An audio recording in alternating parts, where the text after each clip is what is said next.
you were involved in an incident that has shattered the comity and the implicit compact of Black publicness, public Blackness, where stuff happens under control.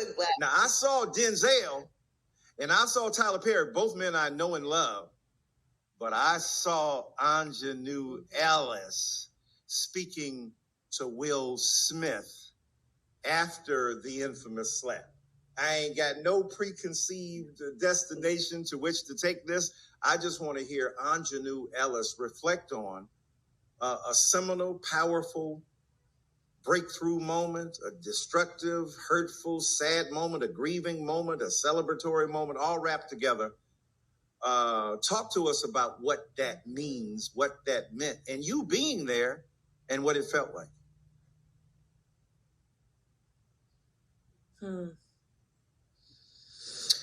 Yeah, well, the first thing I'll say is,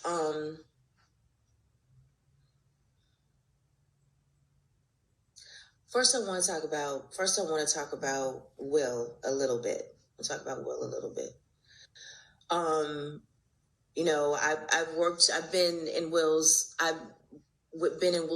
Will has been in my life for the last couple of years because of King Richard. You know, he had a huge say in my getting that part. And so and then beyond that, you know, he and I, we don't talk a lot, you know, we didn't talk a lot while we were filming. But, you know, you saw what we were able to do on camera, you know, and, so that there was this sort of, you know, unspoken respect.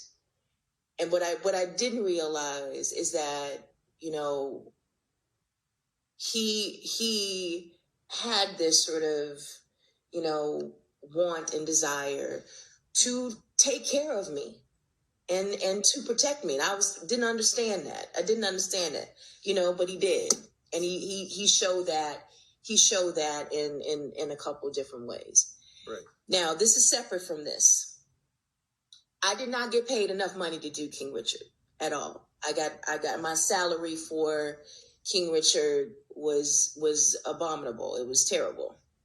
And so when it was done, I told him, I said, I didn't get paid enough money.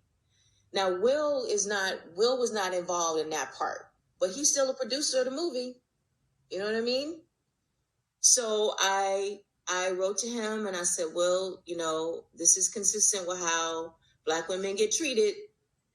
You know, and I wasn't just talking about me. I was talking about the other Black women in the movie as well. These young girls who played the daughters, you know.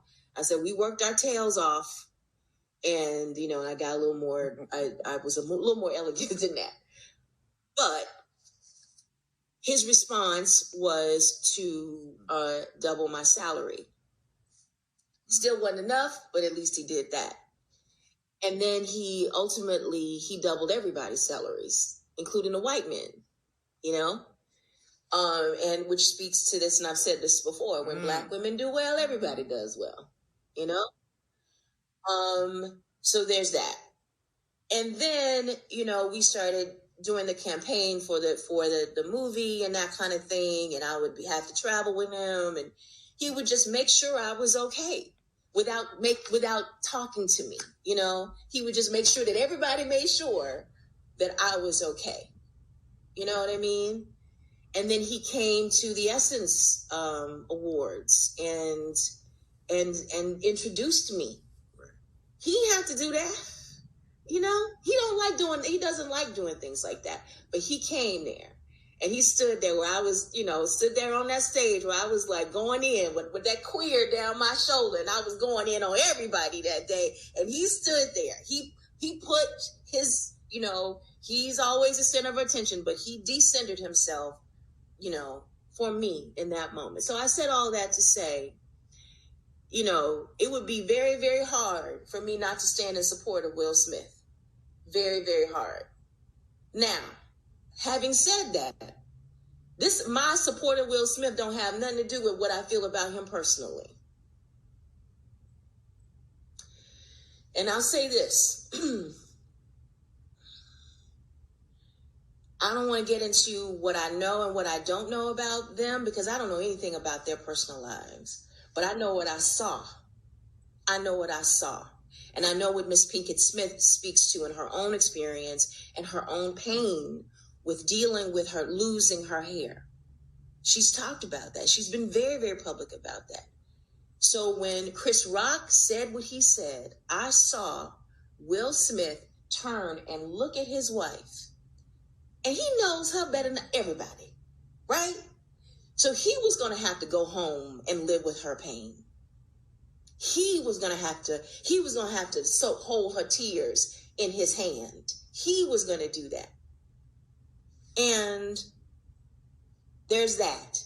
I also know what he wrote in his book about feeling like he couldn't protect his mother. And so here was a moment that he could show his wife that I am not going to let anybody cause you pain in my presence. I'm not going to let that happen. And so he went up there and he did what he did. Now, there's all this stuff about, the First Amendment and da-da-da-da-da and free speech and blah, blah, blah, blah, blah. And this is what I feel about this. If they had paid to go to a Chris Rock concert and they would be offended. And I'm like, you can't be offended and pay to go to a Chris Rock concert. That's Chris Rock's genius. That's what he does.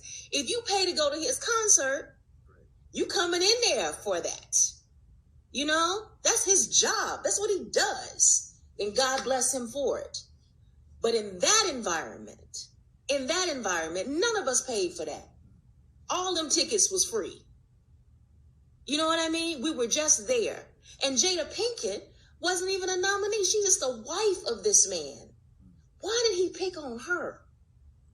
And her husband had to sit there and watch the pain that this woman was experiencing because of what this man said. And this was not the first time Chris Rock used the Oscars to mock Jada Pinkett Smith. He did it the year there wasn't no black people even in the audience. He mocked Jada Pinkett Smith. So that happened. So there's that. And this whole idea of First Amendment, second, all that stuff. Let me tell you something. The Constitution of the United States don't have nothing to do with black people. It don't have nothing to do with black women. And I am very clear when I say that you cannot do both. You cannot support the Constitution of the United States and support black women at the same time. Wow. You cannot do both. That's heavy.